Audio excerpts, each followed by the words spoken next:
Educa TV apresenta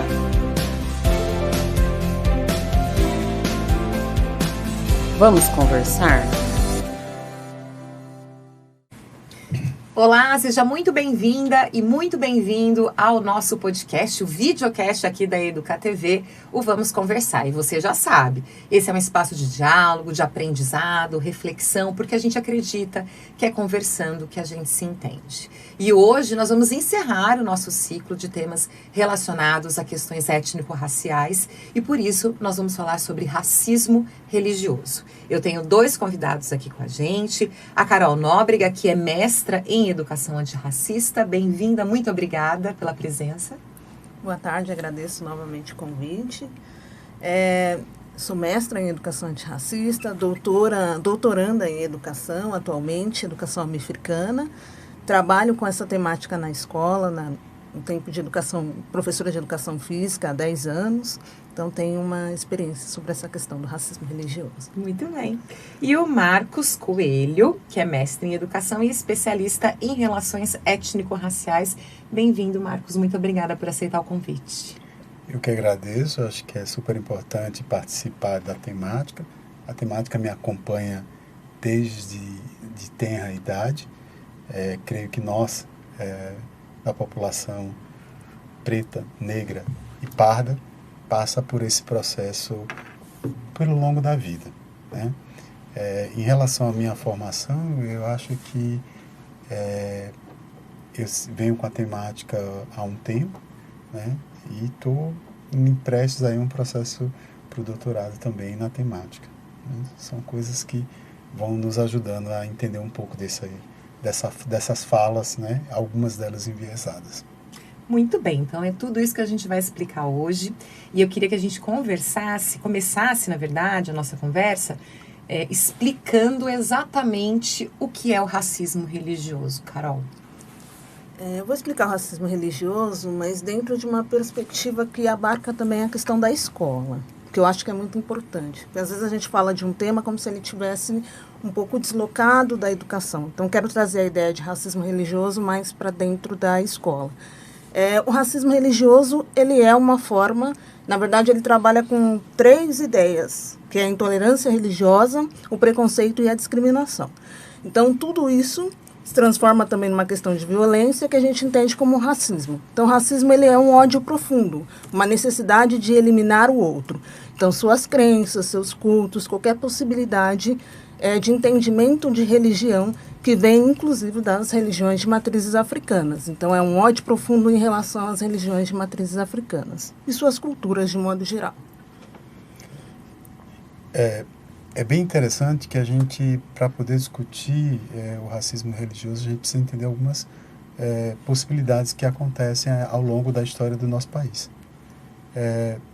Tendo em vista a ideologia colonialista, que tem o foco central, o poder patriarcal, heterossexual, machista,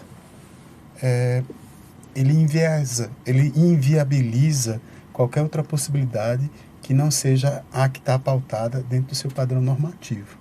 Então, como eu tenho o padrão normativo na perspectiva branca, eurocentrada, toda e qualquer outra coisa que esteja para além disso, ela vai ser imediatamente ocultada, né? A gente vai pensar na possibilidade do silenciamento e do apagamento da história e cultura de todos os outros povos, em especial o que nós vamos nos referir aqui aos povos de origem africana e afro-brasileira.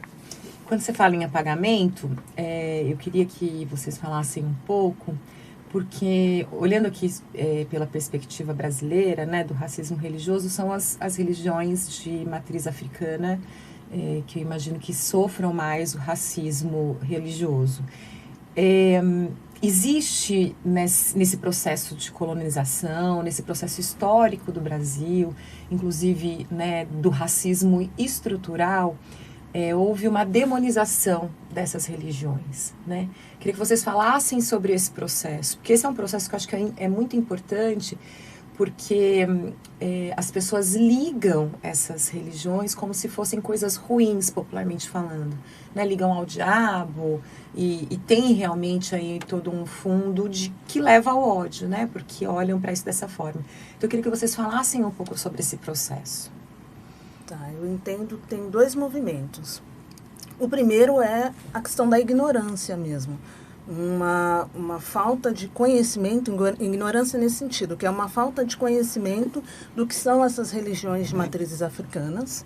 Então, por exemplo, conhecimento do que é o povo banto, né? Como os negros que foram escravizados, negros e negras que chegaram aqui, de que forma a cultura deles foi disseminada dentro da linguagem deles, né? Então, eu acho que falta, tenho certeza que falta esse conhecimento histórico. Então, é uma ignorância nesse sentido de que falta um conhecimento histórico.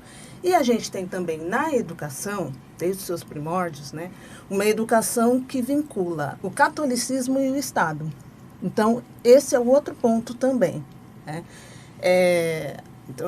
Eu acredito que pensar em práticas pedagógicas que trabalhem não só a história e cultura, mas que trabalhem também os saberes dessas comunidades de terreiro também é importante, mas no sentido de manifestação cultural, porque as religiões de matriz africana são manifestações culturais, né?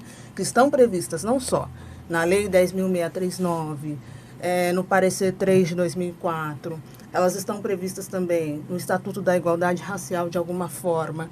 Então, a legislação ela dá essa possibilidade como uma conquista do movimento negro e uma conquista também dos movimentos de religiões de matrizes africanas e também uma forma de apresentar a diversidade que existe entre elas, porque as pessoas pensam nós negros e negras em bloco. E nós temos as nossas heterogeneidades, né, as nossas diferenças culturais. Então, é pensar a história também nesse lugar, né, para dentro da escola, como uma possibilidade de olhar para essas histórias, que não é uma só, né, mas para essas histórias, que eu deixo como dica do povo banto. Tem um documentário da Beatriz Nascimento, do Abdias Nascimento também, que traz todo esse percurso histórico a partir do negro visto por ele mesmo. Que eu acho que essa é a parte mais importante. Como nós nos enxergamos e como nós contamos as nossas histórias. Eu acho que a Carol foi bem feliz na fala dela, mas o que a gente precisa entender é o que está por trás de tudo isso. E a discussão é poder, né? Então, a gente tem que partir, volta um pouco na minha ideia, da ideologia colonialista. Ali está circunscrito que o colonialismo, a base dele é a exploração. É a exploração da terra, é a exploração de povos. Nesse sentido, quando a gente olha para essa perspectiva, tanto os povos negros como os povos indígenas foram explorados e escravizados de formas distintas, mas tem uma peculiaridade e um ato perverso diante da discussão sobre o negro, né? Porque em todos os lugares que houve a escravização, nenhum foi, como no Brasil, pensado da hora que você nasce à hora que você morre. E esse processo 24 horas por dia, né? É também interessante a gente olhar, quando eu falo de silenciamento e apagamento de história e cultura, ali também está implícito as questões religiosas, as questões de crença, né? E olhando para um outro lado, quando você fala sobre a demonização, o demônio só existe na Igreja Católica. Ele não existe nas religiões de matrizes africanas.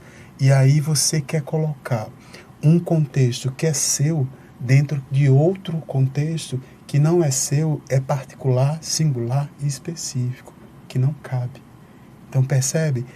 Ainda eu quero garantir que a minha cultura sobressaia sobre a sua, né? Sobressaia em cima da sua, e que, para além disso, eu determino o que é melhor ou não para você e para todos os outros.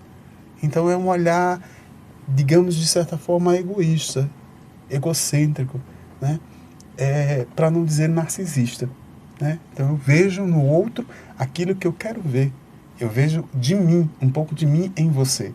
E eu acho que quando a Carol fala sobre essas questões, o olhar do negro a partir das experiências, das vivências dos próprios negros, né? Isso traz algo que é singular e específico de uma população que tem uma característica aí ao longo dessa história toda, diferente de outras pessoas que não passam por esse processo. A Carol não falou, mas é importante a gente dizer que existe uma ideia de branqueamento. Então, por exemplo, eu sou menos sentido que a Carol. Ela vai passar por processos muito mais dolorosos do que os que eu passei, né? Embora nós sejamos negros, né? Mas isso está implícito nessa ideia de branqueamento. A ideia de branqueamento era que, ao longo do processo, o nosso país, com a miscigenação, não existiria mais pessoas negras. Negros, quando eu falo de negros, é óbvio que eu sou negro, mas eu estou me referindo às pessoas mais retintas.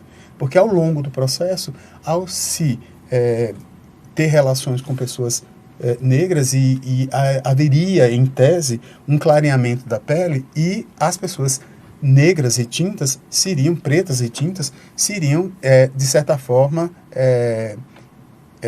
extintas. Essa é a ideia. Eu queria que, pegando o gancho nisso que você está dizendo, porque quando a gente fala de racismo religioso, racismo, a gente está falando de ódio, a gente está falando de perseguição, a gente está falando de discriminação. E entre as muitas lutas do povo negro, as pessoas que têm essas religiões acabam sendo perseguidas e muitas vezes marginalizadas, né? Então eu queria ouvir de vocês sobre isso, né? A gente sabe que já teve terreiro que foi atacado, incendiado, pessoas que estavam com suas vestes que foram discriminadas, né? Crianças que não puderam participar, que foram impedidas até legalmente, né? De participar de rituais nesses terreiros. Então eu queria que vocês falassem o quanto, e é muito ruim falar isso, mas o quanto é cruel esse apagamento, né? E essa marginalização dessas religiões. A gente, nesse ponto, a gente está falando de violência religiosa, né? Retomando um pouquinho o que o Marcos falou, que eu acho que vai de encontro com a pergunta, que essa questão não só da branquitude, do branqueamento, mas também da branquidade, né? Essa ideia de um estatuto social. Então, eu preciso servir a um padrão branco, que é um processo de ascensão social, e negar as minhas raízes, as minhas culturas. Então, a população negra, para ser negra, é um processo de tornar-se negro. Então, é como quase um nascer de novo. Porque como você passou ao longo da sua vida negando a si próprio, então é esse processo de tornar-se negro, como diz a Nilza Santos Souza. E quando se trata das religiões, é esse processo também. Né? Na minha experiência pessoal, eu conheci a Umbanda tem 7 anos, então eu não tenho assim uma grande experiência em relação às religiões de matrizes africanas, pelo menos experiência vivida. Né? Eu tenho muita experiência de leituras, mas vivida mesmo, tenho mais ou menos 7 anos. E como a pergunta é em relação à violência religiosa, eu já tive alguns problemas na escola, por exemplo, de ir com as guias de Oxum, de Xangô, e ouvir comentários e manifestações racistas e preconceituosas de colegas de trabalho. Eu já vi crianças de religiões de matriz africana falando baixinho para mim assim, professora, você também é do axé? Então, essa necessidade de esconder como um processo de autodefesa é algo muito visível na escola. Quando você vai trabalhar com capoeira, por exemplo, os professores de educação física já vivenciaram muito isso. Essa conexão que fazem da capoeira com a macumba, por conta do uso de alguns instrumentos, também é um processo que a gente precisa o tempo todo educar os alunos e as alunas a respeito disso. Explicar o que é a macumba, trazer os alunos de religiões de matrizes africanas para falar o que eles pensam para a sala. Então, essa é uma forma de combate à violência religiosa, que é apresentar para as outras crianças um universo que elas ainda se apropriam como um estereótipo da branquitude, do padrão branco. Nessa busca por esse estatuto que é a branquidade. Então, são relações de poder, eu concordo com o Marcos, o tempo todo na escola são as relações de poder, e a gente está o tempo todo tentando reconfigurar essas relações de poder para tentar inserir a cultura através da mitologia africana, por exemplo. Eu lembro de um trabalho que eu fiz com os alunos, que são os orixás, Eu peguei uma revista do Gu Canuto, que ele trabalha com os orixás. Então, eu escolhi Iemanjá, Oxum, apresentei para as crianças no formato de desenho, como super-heróis, porque as crianças gostavam muito de história em quadrinho. Então, foi ali que eu encontrei um caminho para trabalhar com essas questões. Então, as crianças começaram, tem Iemanjá, tem Oxum, tem Ansan. A gente começou a falar do poder da mulher dentro dessa lógica.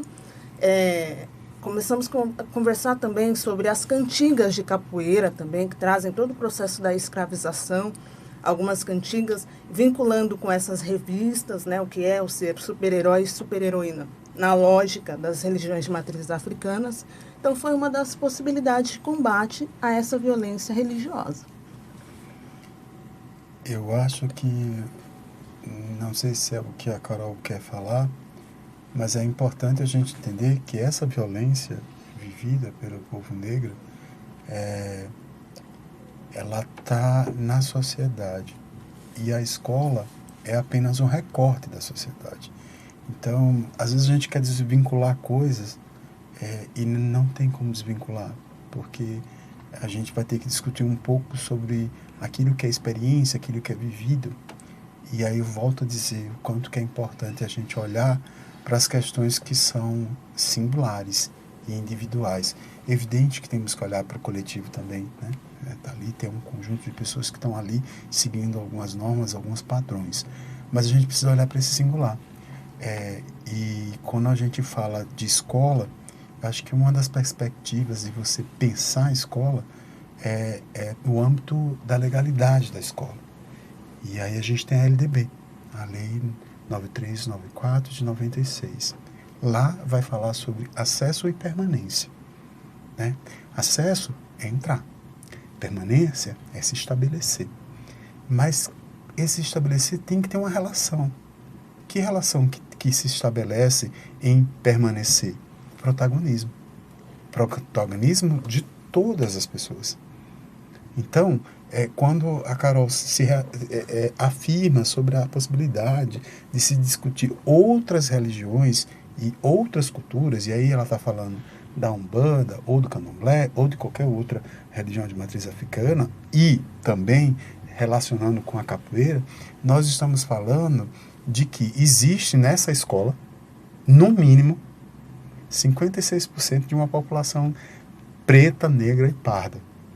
Protagonismo é você entender e trazer a história desse povo para dentro de um lugar chamado escola, né? E aí a gente fazendo esse viés com a ideia do religioso, do sagrado, é interessante porque respeitar essas crenças de cada um. É interessante, por exemplo, porque que existem outras religiões que não são de caráter cristão, que são respeitadas, e porque não são respeitadas essas de matrizes africanas. Então, nosso país, infelizmente, ele está enraizado nessas discussões. E nós estamos simplesmente aí, minimamente, há 523 anos, 80, né? Tanto tempo, 523 anos, discutindo algo que parece que foi ontem. Quando a Carol trata da Lei 10.639, que fez 23 anos, 20 anos, desculpa, fez 20 anos, eu preciso questionar algumas coisas. Se é lei, é obrigatoriedade. Se é obrigatoriedade, por que não todas as escolas não participam? E por que, para além de todas as escolas, não todos os professores? Então, algumas coisas a gente precisa entender da onde que vem essa força para dizer o que você fala tem validade, tem legitimidade, e o que não tem legitimidade. Quem é que vai legitimar isso? Então, acho que é um pouco que ela traz, é um pouco do que eu trago, para a gente poder pensar aqui um pouco questões que são bem pertinentes à discussão de hoje. É isso que você está dizendo, não tem outra palavra, acho que é a resistência, que é movida ainda pelo racismo estrutural que a gente vive no Brasil, né? Porque se a lei... E de fato, assim, eu que agora estou mais envolvida no mundo da educação, eu não sabia que essa lei era tão antiga. Porque, para mim, essa discussão parece, e posso ser muito desavisada, porque também tenho me aprofundado nesses temas mais recentemente, me parece uma lei nova. E se a gente está há 20 anos, né, com essa lei, eu acho que a gente já podia ter avançado um pouquinho mais, embora eu acho que a gente esteja avançando. Nada é posto, a gente tem que sempre continuar em luta. Mas a impressão que eu tenho é que ainda, de fato, essa lei não deve estar sendo cumprida de forma plena. Ela é pior do que isso. Pior? É pior do que isso, porque a cidade de Campinas, na sua lei orgânica, se eu não me engano é de 1998, existe uma lei de um vereador que já falava sobre história e cultura de África. Ele relacionava isso aos componentes curriculares, acho que história, acho que educação artística e geografia. Acho que eram essas as questões, eu não estou lembrado agora ao certo. Mas ela antecede bastante essa discussão. Queria também fazer uma outra referência, que o programa hoje da Secretaria da Educação, chamado MIPID, Memória, Identidade e Promoção da Igualdade na Diversidade, ele antecede a 10.639, que é de 2003. O MIPID ele surge em 2002 como um GT, né, um grupo de trabalho, e o final, a transição desse processo se dá em 2004 com a criação do programa MIPID. Então, a gente se assusta com a lei, mas bem antes da lei existiam os movimentos sociais que já discutiam e que aproveitaram de uma situação política para que isso pudesse, de fato, ser afirmado. E aí, agora falando do outro lado positivo, vocês acham que a gente avançou um pouco em algumas questões dentro da escola, fora da escola? Eu acho que a gente avançou no sentido de que as pessoas têm mais acesso à informação. Nesse sentido, a gente avançou muito. Que é muito o que o Marcos falou, olha. Na verdade, a 10.639, ela foi uma conquista do movimento negro, mas Abdias já questionava isso em 1940 já. A gente questionava isso muito antes com a Frente Negra. Então, ela foi uma conquista em 2003, mas as pessoas elas não têm essa consciência, porque também não tem, e aí é uma questão minha, pessoal, eu acho que não tem uma centralidade, que é o que a gente busca, que é a centralidade dessas questões, tanto negras quanto indígenas. E quando eu falo questões, é exatamente isso, violência religiosa dentro e fora da escola. Essas questões da vida da população negra dentro do projeto pedagógico da escola, como centralidade. Então, a gente avança em alguns aspectos. Por exemplo, o avanço quando eu percebo na biblioteca que tem a coleção Mostarda, por exemplo. Então, tem um instrumento para o professor se apropriar e trabalhar com as crianças. Então, a gente avança nesses aspectos, mas retrocede também em tantos outros, né? A educação antirracista, eu vejo ela, educação antirracista, ou educação americana, educação afro-referenciada, eu vejo ela muito como um anexo. Por exemplo, em nenhum momento, não só aqui, né, em Campinas, como também em São Paulo, que eu vim de São Paulo capital, eu trabalhava na prefeitura de São Paulo, eu não vejo as pedagogias afro-referenciadas como uma prática dos professores. O que é a pedagogia afro-referenciada? Você tem pedagogia das encruzilhadas, do Luiz Rufino. Você tem pretagogia, que traz os saberes das comunidades de terreiro, de como a gente trabalha isso, enquanto rodas de conversa, enquanto árvore dos saberes, como que o professor trabalha a história dentro da sua disciplina. Quando o Marcos falou, olha, tem uma legislação, que a gente tem também a resolução número 1 de 2004, que ela fala que a história e cultura vai ser trabalhada por língua portuguesa, arte e história. Eu me questiono, enquanto professora de educação física, por que não educação física? A educação física ela tem muito a contribuir com esse vínculo com a história, com a literatura, aliás, todas as disciplinas. Então, a gente avança, mas eu acho que ainda fica muito assim na boa vontade. Quem tem a boa vontade de trabalhar com um tema, quem tem interesse, e não como o Marcos falou, da questão da obrigatoriedade. Olha, gente, é uma obrigação, né? Não só no sentido de valorização, mas também de reparação histórica, né? No sentido de que, olha, a gente tem uma educação que precisa tornar um lugar de pertencente para esses corpos, que ainda não se sentem pertencentes nesse lugar, né? Então, acho que o caminho é muito por aí. Vou fazer uma revelação que você não sabe. Acho que a Carol já sabe. Eu sou professor de educação física.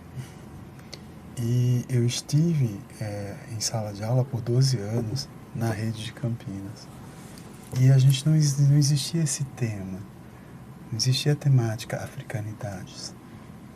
Mas eu fui para uma comunidade bem específica que eu tinha praticamente 90% da comunidade preta, negra e parda. E aí a relação que eu consegui estabelecer como professor de educação física nas minhas práticas era tentar relacionar maculelê, samba de roda,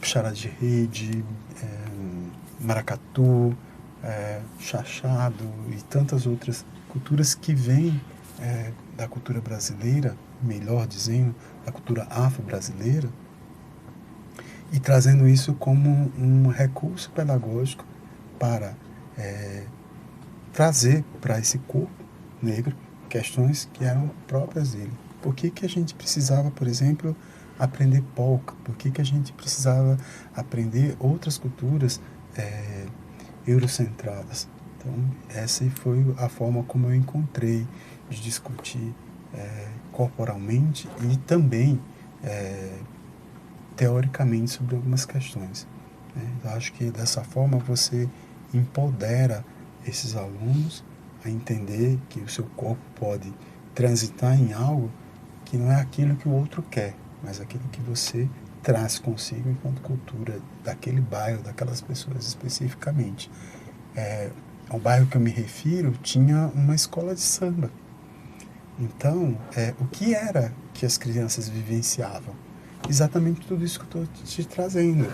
Só que eram vivenciadas, mas eram coisas vivenciadas que para a escola ficavam à margem. Então eu tinha essa cultura, eu tinha todas essas vivências, essas experiências, mas que não tinham um lugar de valor na escola. E aí como é que a gente então faz com que esse canal possa ser um canal de ida e volta, né?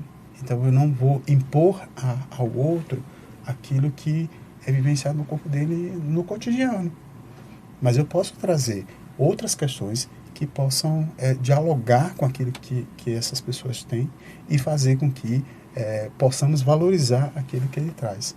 E aí eu acho que nessa perspectiva a gente está falando de sentido e significado para a atuação pedagógica. E já que a gente está falando de sentido e significado, vou pedir um beabá aqui, porque eu achei que é importante.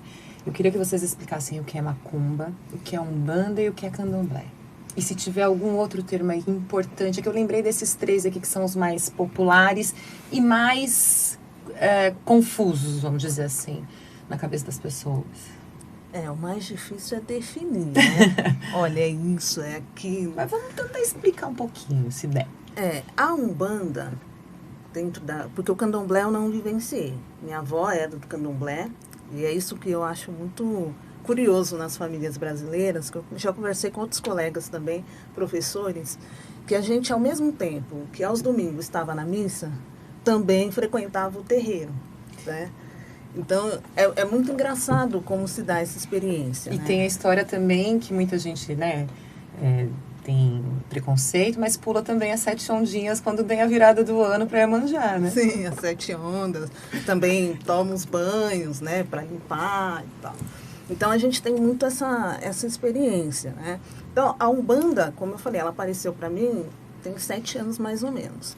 E eu comecei na Umbanda a partir de um convite de um colega que trabalhava comigo, o Antônio, um amigo que eu tenho um carinho enorme, infelizmente Nós perdemos o Antônio em 2019.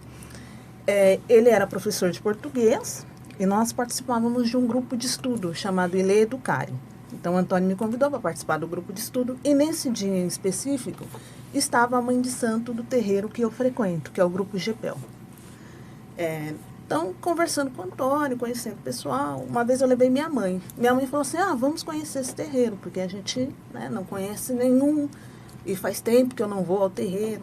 Então, por conta da minha mãe, né, por causa dela, por conta do que ela falou, fomos nós no terreiro de Umbanda. Então, foi a primeira vez que eu conheci um terreiro de Umbanda. A Umbanda é uma das religiões que ela é muito próxima, assim, ela tem uma relação também com o catolicismo de alguma forma. Você tem a figura de Jesus Cristo na Umbanda, você tem os orixás, os cantos, que eu acho a coisa mais bonita são os cantos, a forma como as pessoas se tratam como família mesmo, pelo menos no terreiro que eu frequento, e é um dos poucos lugares que eu posso afirmar na minha experiência, nem todas as pessoas que estão dentro de terreiro têm essa mesma percepção, que é o único lugar em que eu não sinto o racismo presente. E uma coisa que me chamou muita atenção na Umbanda... E há pessoas pretas e brancas. Isso. A maioria são pessoas brancas. É mesmo? A maioria são pessoas brancas, pelo menos no terreiro que eu frequento. No candomblé, eu não conheço muito do candomblé. Eu conheço colegas que frequentam o candomblé. Como eu falei, minha avó foi do candomblé. Tem, assim, aproximações e distanciamentos, mas eu ainda reafirmo que é algo muito específico de cada religião, né? Então, a Umbanda tem as suas formas de ser Umbanda, que não é igual em todos os lugares. Também tem isso. E a Umbanda é brasileira, não é? Não é uma religião brasileira que se originou? Não? É? Acho que todas de alguma forma, né? A Umbanda, o candomblé, sim, né? A sua pergunta ela é bem pertinente. E há uma diferença assim, entre uma coisa e outra. Vamos dizer que a Umbanda ela tem uma veia católica, kardecista e de matriz africana. Como isso, né, Max? Vamos lá, vamos tentar explicar um pouco. Ela é católica porque ela adota também os santos católicos, né? Você vai ouvir comumente rezas que são muito próximas, orações que são muito próximas do catolicismo. Então, na Umbanda você vai ver as pessoas rezarem Pai Nosso, Ave Maria, Salve Rainha. E aí essa é uma crença específica, né? Olhando para o kardecismo, existe um dado que é importante, que é o da incorporação, que a Igreja Católica não adota, né? Então, essa vertente existe ali. E aí, quando a gente vai para as questões de matrizes africanas, adota-se também a questão dos orixás, que muita gente quer relacionar com os santos católicos, e isso tem a ver com o sincretismo, mas não traz uma relação direta, né? Porque a gente precisa entender algumas coisas. Vamos lá, tentar entender. Oxum nunca vai ser Nossa Senhora da Conceição, né? Se a gente for pesquisar, existem várias outras possibilidades, mas nenhuma delas perpassa a Nossa Senhora da Conceição. Ali foi uma questão do sincretismo religioso, a história do santo de Pauoco, que as pessoas colocavam as questões dos orixás dentro dos santos, e aí para poder fazer o seu culto, quando as pessoas chegavam, não tinha mais o santo lá, né? Então a gente precisa entender um pouco dessa lógica, de como conseguiu se manter algumas das questões religiosas no país. A gente também precisa entender que houve uma época da proibição por lei da capoeira e de todas as outras questões de matrizes africanas. Então, isso trouxe a ideia de terreiro, e aí terreiro a gente vai entender terreiro como o fundo da casa, como um espaço de você ter a possibilidade de praticar suas crenças. E num ato policial, você tinha como referência alguns santos católicos e dizia, não, a gente está aqui estamos fazendo outra coisa, vamos ser presos por isso. Então a gente precisa entender um pouco disso, né? Precisava camuflar algumas questões. Quando a gente vai falar sobre candomblé, ele não tem essa vertente de esse olhar do catolicismo. Ele vai ter uma vertente muito mais africana, e aí a gente tem também, vou pegar a fala da Carol, porque existe as nações, né? Você vai ter, ela está falando do povo banto, mas você vai ter o povo do Queto e Nagô, que são nações diferentes, com perspectivas, inclusive, diferentes de cultivar os orixás, né? Eu não sou especialista, não sou adepto do candomblé, então é difícil a gente também adentrar, mas existe ali, eu estou falando do bruto, Isso. eu não estou falando das questões sutis, né? Mas a gente entendeu um pouco desse prisma, desse olhar, né? Se você for numa casa de candomblé, você não vai encontrar a imagem de santos, né? Se alguém já esteve presente, vai ter as divindades que são os orixás, você vai ter outras imagens, enfim, é totalmente diferente a perspectiva desse olhar, né? Não sei se eu respondi as 3 questões, eram 3, Macumba. né? Macumba. É que a Carol falou ali, por isso que eu... Macumba é uma palavra pejorativa para se denominar as religiões de matrizes africanas. É interessante saber que macumba é um instrumento musical. Então, quando eu me refiro a macumba, eu preciso juntar a isso a questão chuta que é macumba. E por que chuta que é macumba? Chuta porque ele não faz parte da minha cultura, porque ele já é demonizado, ou seja, é uma coisa mal, então eu preciso ter uma ação violenta sobre, que é um pouco que a Carol traz da violência que é vivida sobre as questões, sobre as pessoas que têm as práticas das religiões de matrizes africanas, né? Então a gente precisa separar um pouco o que é cada coisa, né? Dentro das religiões de matriz africana tem outras nuances que não há momento de discutir. Acho que era ter uma pessoa mais apropriada para fazer isso, né? E volto a dizer, peço até desculpa a quem é do candomblé, não é minha prática, eu estou falando de modo geral, né? Precisava de uma pessoa mais especializada para falar especificamente sobre. Mas é importante ainda que a gente fale dessa forma mais generalista, mais bruta, porque é importante que as pessoas, que pelo menos comecem a entender um pouco mais, né? Ter um pouco mais de sentido, né? Sobre tudo isso. Bom, a gente está quase no final, então eu queria que vocês fizessem as suas considerações finais, que complementassem, se a gente algum ponto que a gente não tenha falado. Se você puder começar, Carol, por favor, com as suas considerações finais.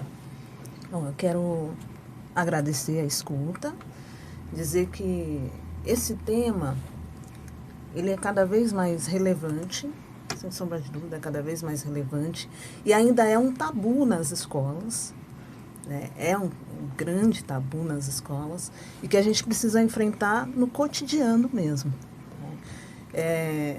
Levar muito dessa pedagogia afro-referenciada, que eu deixo como dica para todas as pessoas que nos ouvem, porque é importante se aproximar um pouquinho dessa pedagogia das encruzilhadas que traz a ideia de Exu como uma entidade da comunicação, que traz essa questão da responsabilidade, dessa relação dialógica e horizontal que a gente tenta tanto estabelecer na escola. A pedagogia da professora Sandra Petit, também é importante. Eu acho que é uma forma de se aproximar, tenho certeza, é uma forma de se aproximar dos orixás, da cultura de matrizes africanas, se aproximar da diversidade que elas significam, né?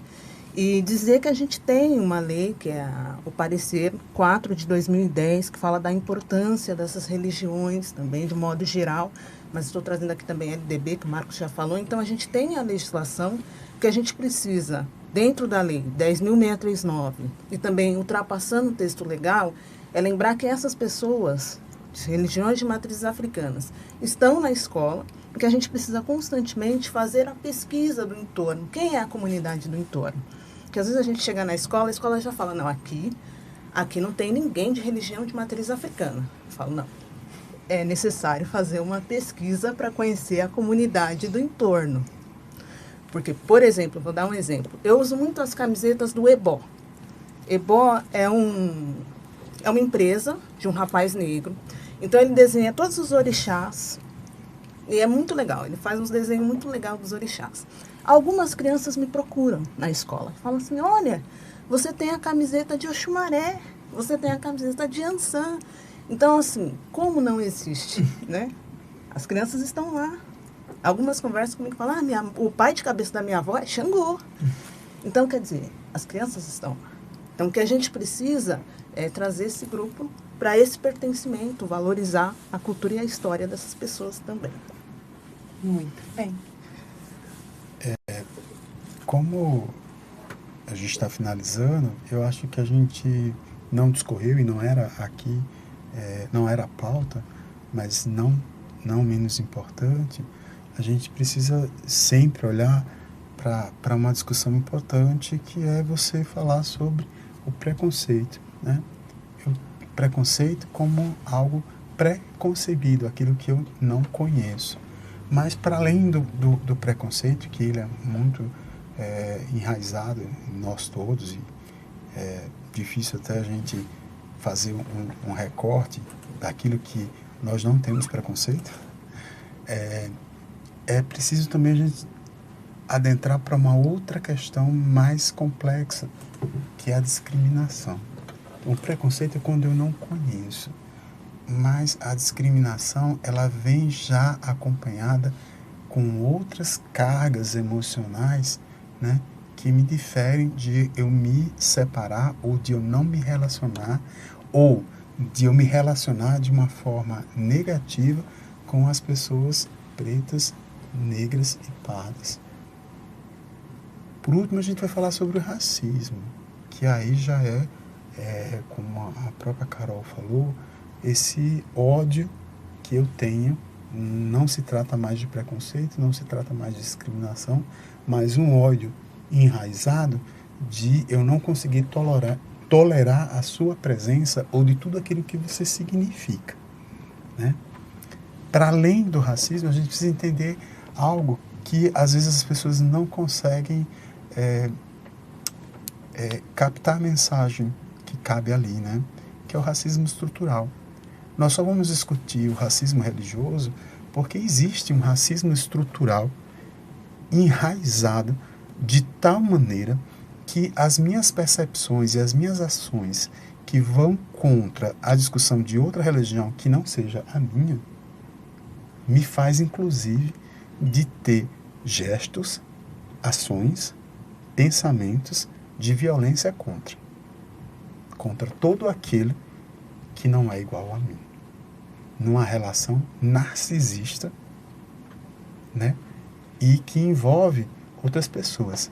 Eu queria, por último, dizer que o nosso país, ele é um país que tem uma pluralidade cultural, e aí eu vou me referir a algumas coisas que a Carol falou. Quando eu falo de pluralidade cultural, é a gente entender que dentro da Umbanda e dentro do Candomblé, que parece ser uma coisa única, ela não é uma coisa única, né? Porque nós vamos encontrar dentro da Umbanda diversas outras nuances que aqui acontece de um jeito e lá acontece de outro lugar. E se a gente olhar isso para o país como um todo, a forma que se cultua a Umbanda, ela é distinta nos diversos lugares, até mesmo na nossa cidade. Por outro lado, a gente também utiliza isso para entender a questão do Candomblé. Como eu disse, existem ali duas nações, e eu estou falando de um modo geral, mas existe uma particularidade dessas nações. Para além disso, se tem muito claro que todas as casas de matriz africana, cada uma vai cultuar o seu modo, aquilo que pertence àquela comunidade específica para se valer como verdade. Então, quando eu digo isso, eu estou dizendo que nem todas as casas de Umbanda vai ser exatamente igual a outra, como nenhuma casa de Candomblé vai ser exatamente igual a outra. E aí parece que é meio esquisito, mas não é. Vamos fazer um recorte também temporal para a questão das religiões cristãs, né? Quando você fala do cristianismo, você tem uma vertente, mas não é uma. São várias outras vertentes e cada uma com características específicas. Mais que isso, dentro dessa especificidade, existem nuances que são cultivadas em determinados lugares e outros não. Então a gente precisa entender um pouco dessa questão. E por outra questão que eu acho que é importante é a gente entender que a gente não é o tema de hoje, mas é importante a gente dizer isso, que é a questão da diversidade humana. E aí eu estou me referindo a especificamente gênero e raça. Quando a Carol traz aqui algumas discussões, é interessante dizer que no âmbito patriarcal não cabe a mulher que não seja uma situação submissa. E aí a gente precisa entender que a grande parte dos terreiros são comandadas por mulheres. Então há também ali um conflito, né? E a gente precisa entender que o nosso país é o país que mais mata a mulher. E aí, para terminar, que eu não posso perder a deixa, a gente não fez uma discussão que é importante, que não é tema de hoje, mas que é importante dizer. A questão das pessoas da população LGBTQIA+, que também estão nos terreiros, e que também estão na sociedade, e que também são negligenciadas, silenciadas, apagadas e mortas. Muito bem apontado tudo isso. E que prevaleça sempre o respeito, né? E a fraternidade entre todos. Isso é o mais importante. Muito obrigada, Carol Nóbrega, mestra em Educação Antirracista. Muito obrigada pela sua presença. Eu agradeço, muito obrigada. Marcos Coelho, mestre em Educação e especialista em Relações Étnico-Raciais. Muito obrigada. A gente que agradece. E aí, para finalizar, né, a gente já está aqui no finalzinho, a gente agradece o espaço por poder falar um pouco de nós, um pouco do nosso povo, da nossa ancestralidade. Quando se coloca o viés dessa discussão, desse diálogo aqui, dessa conversa nossa, ela é muito rica e muito cara. Obrigado. E axé, né? Axé. Bem lembrado. E esse foi o nosso videocast dessa semana. Vamos conversar. Agradeço pela sua companhia e pela sua audiência. Continue com a gente aqui na Educa TV. Acompanhe a nossa programação e também siga a Educa TV nas redes sociais. Na semana que vem, teremos o último episódio da temporada 2023, para a gente voltar em 2024 com mais temas importantes para serem discutidos. Muito obrigada e até mais. Educa TV apresentou Vamos Conversar? Prefeitura de Campinas, Secretaria de Educação, Produtora Rio Brasil Digital. Educa TV Campinas, um mundo de conhecimento para você.